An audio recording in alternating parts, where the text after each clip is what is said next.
What's going on, everybody? Happy Thanksgiving week. Welcome back to the Bleacher Brothers Sports Network for another episode of the New Era Prep Show. Elephant in the room. Yes, I got a haircut.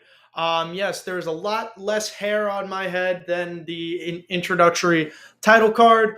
Don't know why it was get a haircut the day before Thanksgiving. Gonna have that new hair, fresh look. Bunch of Thanksgiving pictures, but we're running it.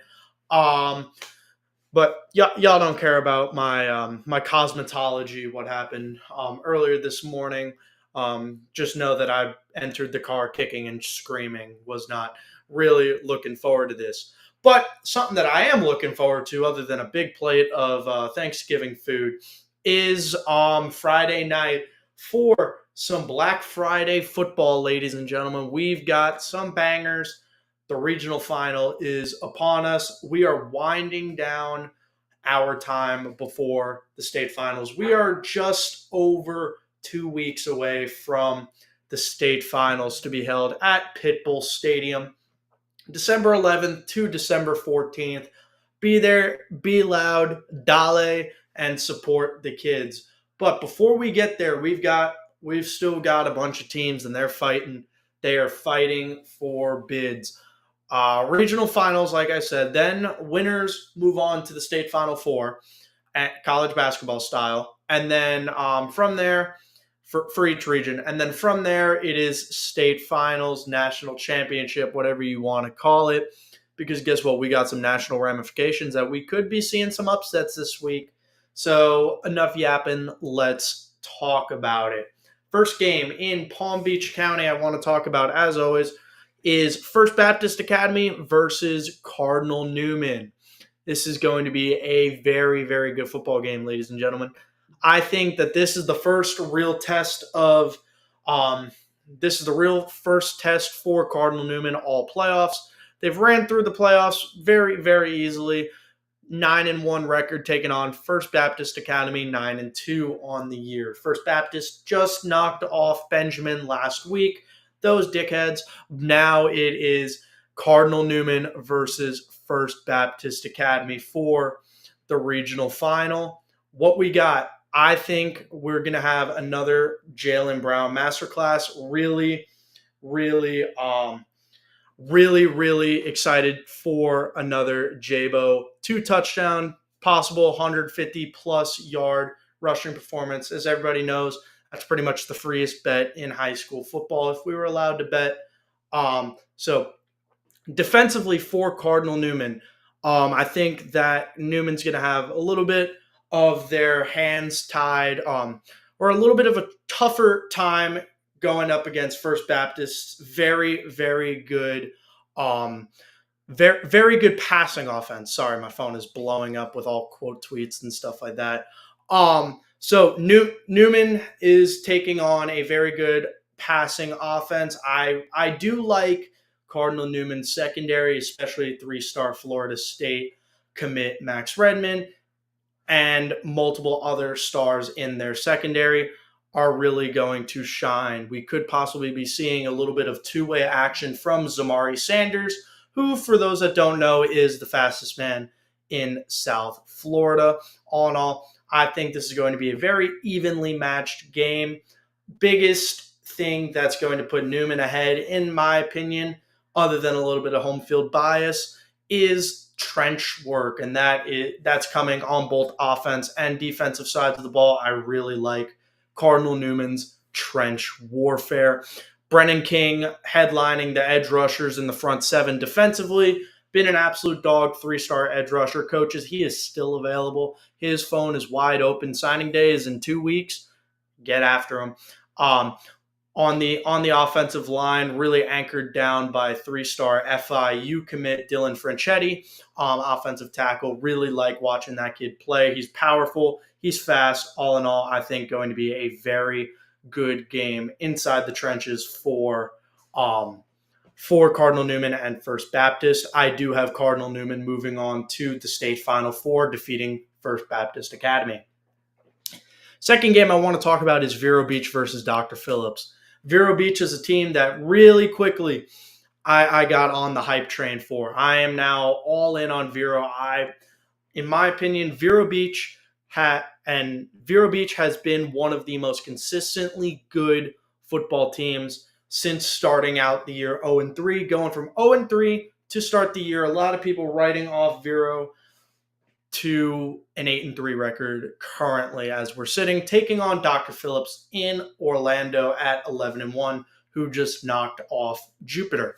Vero Beach coming into Palm Beach Central last week, being able to capitalize on a couple miscues and really turn all of those into points, being able to take a 4th-and-1 conversion, less than 15 seconds left in the first half. 4th-and-1, taking that to a 41-yard touchdown. That in itself, I was like, wow, Vero's offense. They run a very young offense like a veteran group. They are a professional group, and that's something that really speaks into the leadership of that team, both offensively and defensively. Defensively, Vero Beach has an NFL player on their team. TJ Alford is not a real human being. I swear, TJ Alford is the Winter Soldier. He was made in a lab, put in cryostasis. I don't know what his training regimen is, but TJ Alford is one of the best defensive football players I have seen play football in a very, very long time. TJ was dominant. He told me a stat the other day where it was every time they had him blitz against Palm Beach Central, either Central's quarterbacks were on the ground before the ball got out of their hand or after. He was pressuring every time he was assigned to blitz. He was unstoppable against Palm Beach Central, coming away with 2.5 sacks on the day. I believe a forced fumble as well. Multiple TFLs on the day. TJ Alford had himself a day. He's going to be the X factor in this game against a very good Dr. Phillips team who just put 35-0 on Jupiter last week. I think a lot of people are writing off Vero, and I don't think that is a smart idea. I think, yes, Dr. Phillips is a very good football team, one of the better teams in the Orlando area. And as most people know, that metro of the state produces some very good football. Jones, Apopka, Dr. Phillips, First Academy, just to name a couple programs. But I think Vero Beach is going to be able to hang in with them. I said it going into the Palm Beach Central game. This game's going to go into overtime. I don't think it's going to go into overtime. I think this one is going to fall within a 7-point deficit between who's winning and who's losing. Next game from Palm Beach I want to talk about is West Boca versus Wiregrass Ranch. Wiregrass Ranch coming in from the Tampa area. Very good squad. As most people maybe remember, they knocked off Royal Palm round 1. Wiregrass is a very, very good football team. Then taking things to West Boca. Boca Raton is going to be jumping during this game. This is the most hype around a football program in Boca Raton since Lane Kiffin was at FAU, and that's the honest truth. I'm still a firm believer that West Boca in a head-to-head could beat FAU and FIU, and USF as well. USF kind of sucks. But West Boca versus Wiregrass Ranch.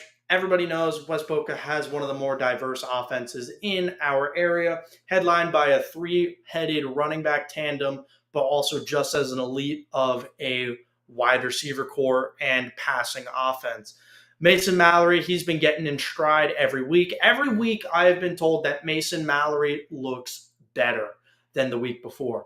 Mason is improving. He's developing. He was one of my biggest winners from the offseason. Just from middle of the season last year to spring ball, I noticed a big jump in Mason's game. Mason, from that day in spring ball that I went out to West Boca's practice to who we're talking about today, another completely different quarterback in all the best ways. West Boca's wide receiver room, having Mark Hannaford, Jaden Elder, Kyle Andrews, Billy Clancy. That's 4 guys out wide. You can plug them, you can play them however you want it. West Boca runs the tunnel screens very efficiently. They have a strong special teams unit with those track stars that I just named in the receiving room, headlining punt and kick returns. They are a very diverse skill position room.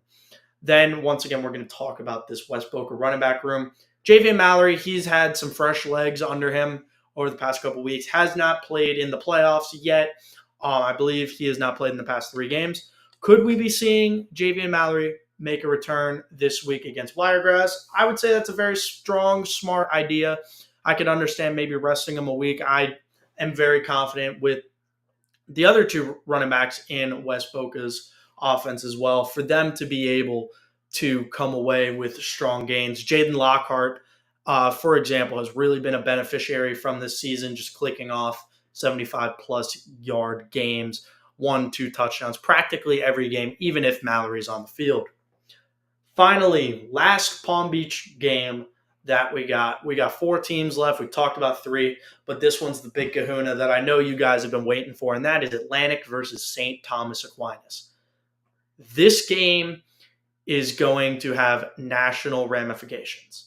Atlantic or St. Thomas Aquinas, number 7 program in the state of Florida, top 15 program in the state or in the country per max reps, taking on against Atlantic, who's top 35 program in the state, not in the max reps top 100. This is a very high-powered football game. 2 very explosive offenses, 2 very shutdown defenses. I'm really excited for this game. I think both of these squads, serious senior leadership, very good veteran leadership. I believe both games, both squads, elite coaching staffs. Very high on Coach Murray and his staff in Atlantic, and very high on the staff at St. Thomas Aquinas. Receivers are going to blow up, and that's the honest truth. Having for Atlantic, Teddy Hoffman, Kimari Walcott, James Jones, DeAndre Desner gets into the receiving game. They have such an elite, diverse receiving room, and I believe it is the deepest in Palm Beach this year. Then taking things over to St. Thomas Aquinas, obviously FAU commit Brandon Hoke. He's all right at football. They've got a couple other receivers in that room who are absolute dogs. I'm really excited to watch those guys play football. I think that this is going to be a very, very, very, and very, one more very good football game. Biggest X factor for St. Thomas Aquinas is Amari Stevens, sophomore wide receiver. He plays a little bit of DB as well. Being able to have him go as a 2-way guy, he is a very complete route tree. That's something that I've always liked about Amari's game since I got to see him play last year for the first time. But now this year he's taken a step up. He's gotten a little bit taller. Vertical ability is elite. Saw him make multiple very good contested jump ball catches against Bishop Gorman in one of the opening games of the week. Opening games of the year, not of the week. Since then, been a human highlight reel. Obviously, haven't been able to watch him play, but I get to see the clips because there's a little thing called social media. Brandon Hoke's another guy who has just gotten better every single week. Started off a little bit slower on the year. As the year's gone on, Hoke is clicking off 50-plus yards, multiple catches, 1 or 2 touchdowns. Brandon Hoke is a very good football player. Really excited to watch him and Teddy Hoffman at FAU. For those that don't know, Brandon and Teddy are actually really good friends. Off the field, they grew up together in the Boca area. Brandon actually used to play at West Boca before his senior year. Teddy used to play at St. Andrews, also in Boca, before going to Atlantic. This is going to be a very good football game. 2 really good friends, 2 very fierce competitors. I'm excited to watch these guys ball out. Defensively for St. Thomas, name of the game is contain Teddy Hoffman, and that is easier said than done. And if you're able to shut down Teddy, you've got a West Virginia commit running back, DeAndre Desner, who's going to just blow the lid off the place, and Kimari Walcott and James Maje Jones, who are who are all three of the receivers in Atlantic's receiving room are Division One FBS caliber football players. They need to be recruited as such because guess what? Both the other two, James and Kimari, have flown under the radar despite being underclassmen, but they have absolutely blown up this year. Recruitment should really blow up, especially in the offseason. With that being said, name of the game for St. Thomas is contain Teddy Hoffman, and the only guy that I think has the slimmest chance of having that happen is Justice Fitzpatrick. Younger brother of Steelers safety Minka Fitzpatrick. He's a DB at St. Thomas Aquinas. Kid's all right at football. He's pretty good. Justice is one of the top corners in South Florida in the country. I believe he's a 4-star recruit. Um, Absolute dog. Really excited to watch that matchup in particular between Teddy and Justice. That should be a battle of man coverage all night. It would be a fool's move not to try to drive your hand in Teddy's chest on every single snap. Going into this game, Atlantic versus St. Thomas, like I said, it has state ramifications and national ramifications. Atlantic will fly up leaderboards on the Max Preps top programs in the state and the country. Rightfully so. St. Thomas is still fighting for their stances as one of the top teams in the country, just outside the top 10. I have Atlantic winning this game. Not biased football or anything. I believe Atlantic's defense is going to be able to come away and neutralize St. Thomas a couple times while Atlantic's offense is just going to keep getting hotter and hotter. Something about Atlantic's offense is Lincoln Graff has an unshakable confidence this year.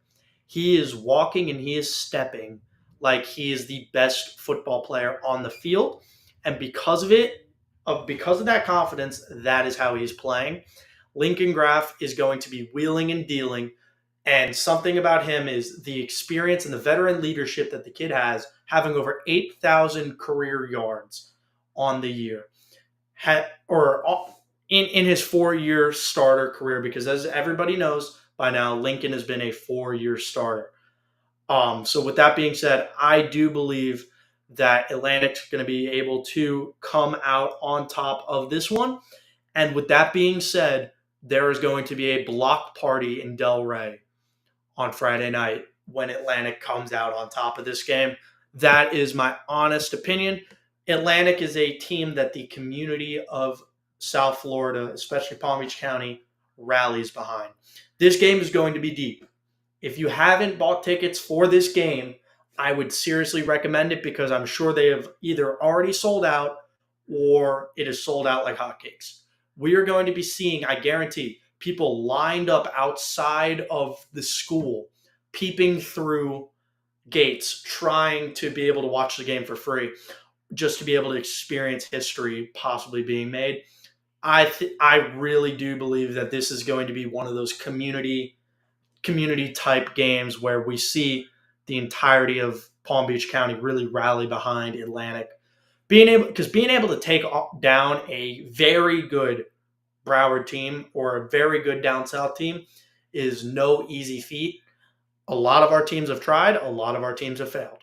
Atlantic has already beaten Blanche Ely a week after clicking off Chaminade earlier this season. I believe that was week 2. I believe Atlantic played them either week 3 or week 4. So with that being said, I'm really high on Atlantic and the confidence going into this game. Taking things to Broward and Dade County, obviously Atlantic St. Thomas, Cypress Lake versus Miami Northwestern. Teddy Bridgewater, his first regional finals as the head coach for the Bulls. The West is going to just roll through this game. There's not really a lot of more in-depth analysis you can get out of this one. Outside of the West is just going to blow through this game. Miami Southridge versus West Broward. This is going to be a very good football game. My biggest X factors for this game for West Broward is Joshua Moore, 4-star Miami commit wide receiver. Thankfully, the kid was smart enough to flip out of Florida. I'm wearing my Canes Abercrombie t-shirt right now. I feel like Cam Ward. sitting on the broadcast right now.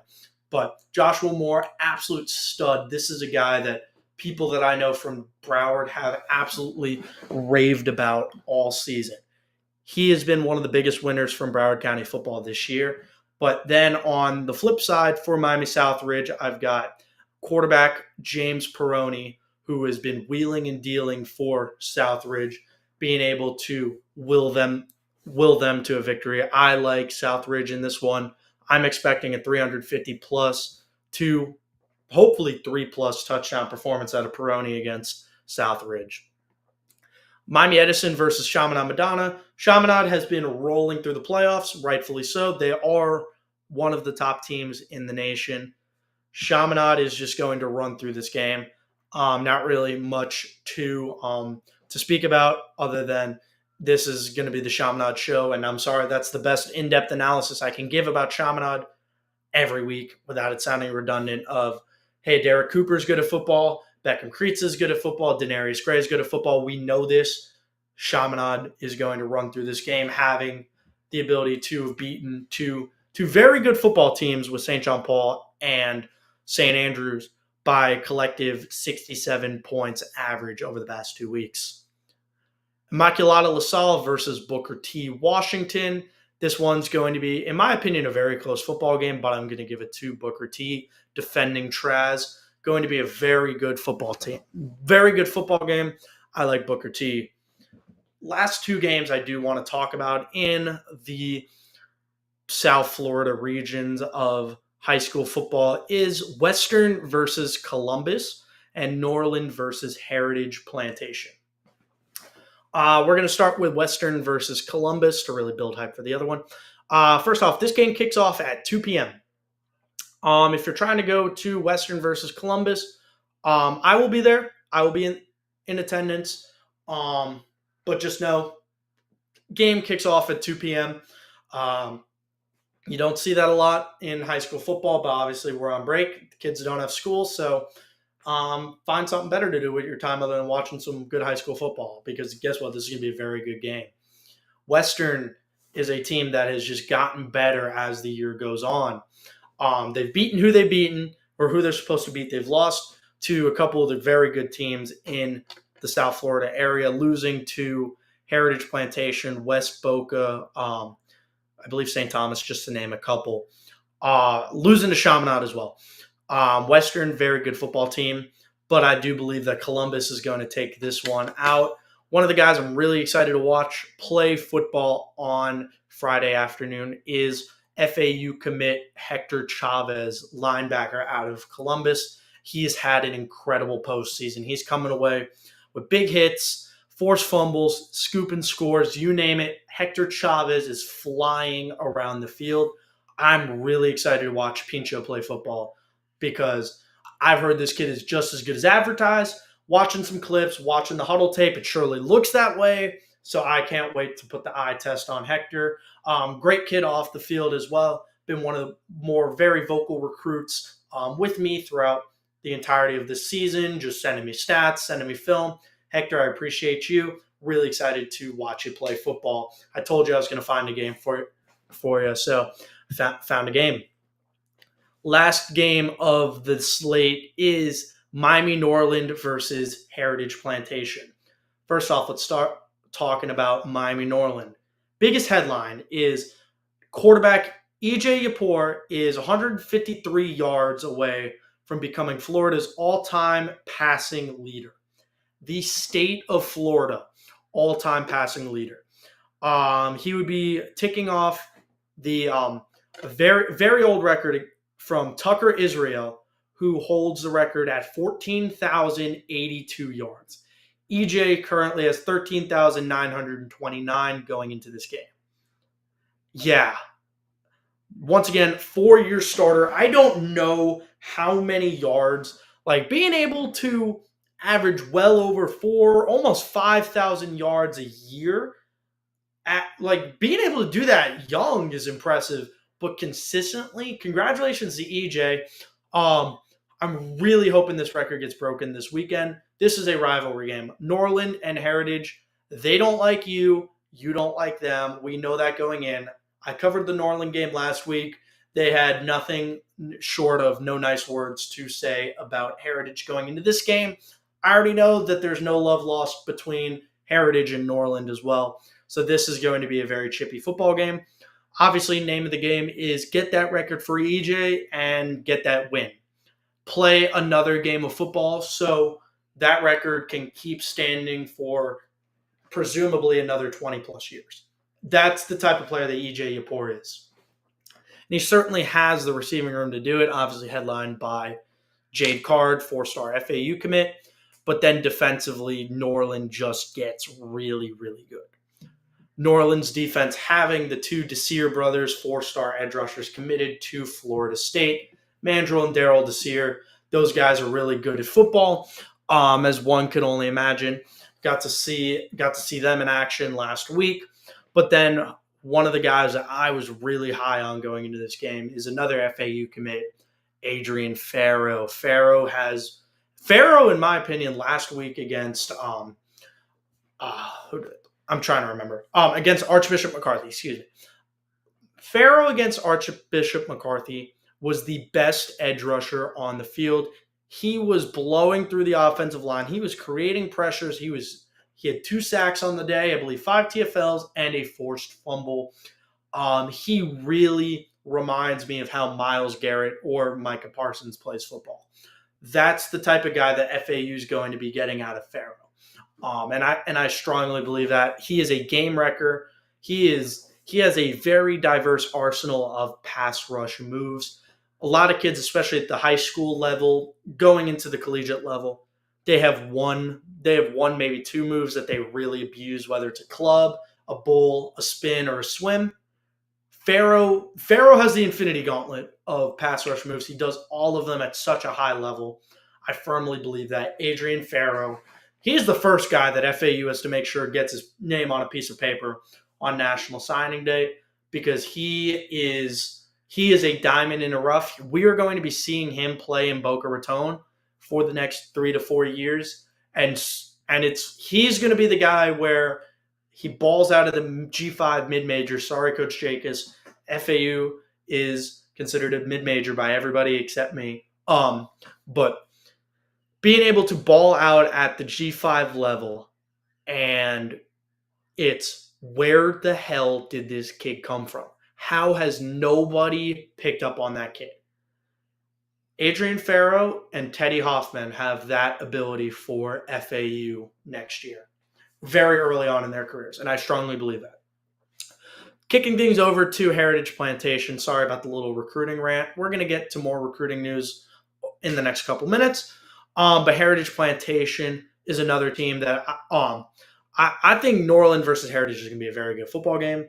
Biggest storyline of this game is what is Diabell's availability.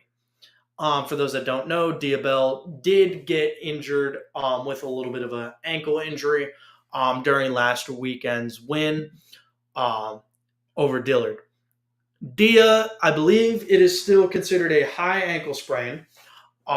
Dia being a 4-star, 5-star commit from class of 26 to Texas. Dia is a very good football player. He is a game changer for Heritage. Not having him on the field is going to be a really big loss for Heritage. But obviously getting hurt very early in the game, in a close game, it gave Heritage a little bit of time to recalibrate and figure out what to do, and that was run the hell out of the Wildcat with Malachi Toney. Malachi Toney, 4-star Miami commit. Once again, he's pretty good at football. He showed his diversity during that game, got to break down the film of that game. Mally could not be stopped against Dillard, especially when he was under center. My thing is, I don't know how easy or attainable that is going to be against Norland's front 7. Heritage also has Byron Lewis, 4-star running back. We're going to talk about him a little bit in the next couple minutes on a little bit of a recruiting talk. Byron Lewis, 3-down workhorse back, really good in pass protection, but his biggest name of the game is is his breakaway track speed that he possesses. If you get him in the open field, if he gets into the open field, you are not bringing him down. You are not hawking him down. You are not shoelace tackling him. You are not catching up to Byron. If Byron Lewis gets into open field, you might as well just walk to the sideline because that is 6 points right then and there. So for Norland, defensively, it is contain either the run or contain the wide receiver run. If Matt or if Dia is not playing, that takes away the whole passing aspect of this game. Malachi is a very good quarterback when he needs to be. He can throw occasionally, but having him throw 30, 40 attempts on the day is not winning football. You have to play into the dual threat ability. So with that being said, I do have Norland coming out of this one if Diabell does not play. But we are not going to go to a break. We're just going to keep rolling through things. I do have family dinner that I got to hop off in a little bit. There's going to be other shows tonight. Make sure to tune into that. I believe AJ has a show today at 7 o'clock. So I'm going to give him plenty of time to prepare, get myself logged out. But last thing I do want to talk about is Byron Lewis a little bit more and the overall recruiting class for the Florida Gators. Yesterday morning, I woke up to Hayes Fawcett. It's like a Woj bomb.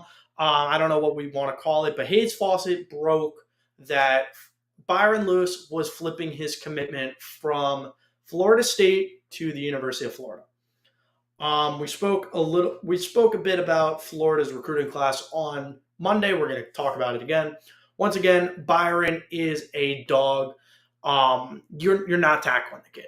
And his best part is his ability to run through contact. And I firmly believe that. He's constantly churning his legs. He is an SEC caliber running back. So flipping Byron Lewis was name of the game for the Gators. The Gators have been one of the biggest winners of Merry Flipmas right before signing day, taking an improbable year that a lot of people did not think Florida was going to have. Going into the year, I said multiple times that Florida was going to go 2-10 with a win over Samford and probably a win over Mississippi State. Taking down two top-ranked SEC teams in the consecutive 2 weeks, beating LSU, beating Ole Miss, that has secured Billy Napier's job for the next foreseeable future. That in itself, DJ Lagway is the truth.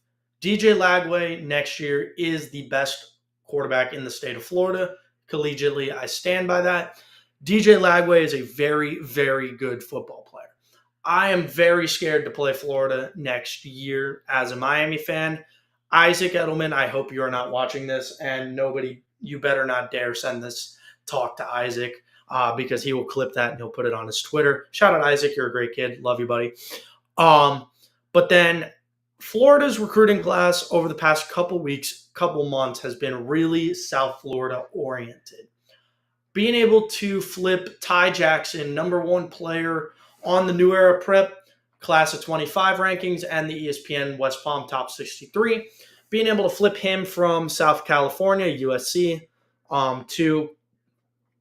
to Florida, huge get for them. That is your starting middle linebacker next year. NFL frame already as a 17, 18-year-old kid. Then you've got Daniel Pierre-Louis, who they flipped from Florida State over the past couple weeks, or 2 weeks ago. Yeah, a week ago, last Tuesday, excuse me, because I was walking into the prolific prep Miami Columbus game last Tuesday. That's when Daniel flipped his commitment as I was walking into the LE. So being able to get him, another kid, he's got NFL size already. Daniel was a powerful lineman. I really like his ability to run block and pass pro all at an elite level. He's a very complete offensive lineman. So being able to flip those guys, and then you're securing an already top receiving room with Vernell Brown and Nashawn Montgomery from Jones High School and Miami Central. Florida has a sneaky good recruiting class. They are just outside the top 10 in the 247 composite for recruiting. Miami is inside the top 10. Florida is inside the top 15. And then from there, you got to scroll down a little bit to find the other schools in the state. But it's all pretty relative. Florida State has been dropping recruits like crazy. I would not be surprised if we see five-star lineman Solomon Thomas flip his commitment before signing day over the next couple weeks. So that's a little bit of a Florida recruiting news. Spoke a little bit about FAU. UCF has a very good recruiting class as well. I'm a firm believer that that's one of the few reasons why Gus Malzahn is still the Knights head coach. Outside of the fact of they allegedly don't have the money for a buyout on Gus. USF has a very good recruiting class coming in, being the number one class in the AAC for this year. And then FAU is the number two class in the conference with just as good of a recruiting class. That's basically it. What I got for you guys today. A little bit of a shorter episode. Um, Obviously having Thanksgiving break this weekend or this week. I hope everybody enjoys your Thanksgiving. I hope you're with your loved ones, celebrating, watching some good football other than the Cowboys Giants game. That game's going to suck. But I hope everybody you enjoy spending time with your loved ones. If you've already got loved ones at home already, I appreciate you for taking time away from the drunk uncles and the crying children to watch today's episode of the New Era Prep Show. Once again, happy Thanksgiving. Hope everybody has a great time with family. If you're not already, follow Bleacher Brothers and New Era Prep on social media throughout the remainder of the high school football state series. We've got some great content coming soon. Over the next couple weeks, we are going to have live coverage of every Palm Beach and Treasure Coast based team. So the Final Four, West Boca, Cardinal Newman, Vero, and Atlantic. There will be live on-site coverage for all of those games. We will also have some Broward coverage. I believe we'll have somebody at Chaminade. I will be at Western and Columbus as well, once again. And then we will have somebody at Heritage versus Norland. So everybody, enjoy the rest of your evenings. Enjoy Thanksgiving. Don't get too messed up on the mashed potatoes. Remember, sides are the best part of Thanksgiving dinner. Tune into New Era Prep social medias. I will see you guys on Monday at 6:30 or at 7 p.m. Have a good one, everybody.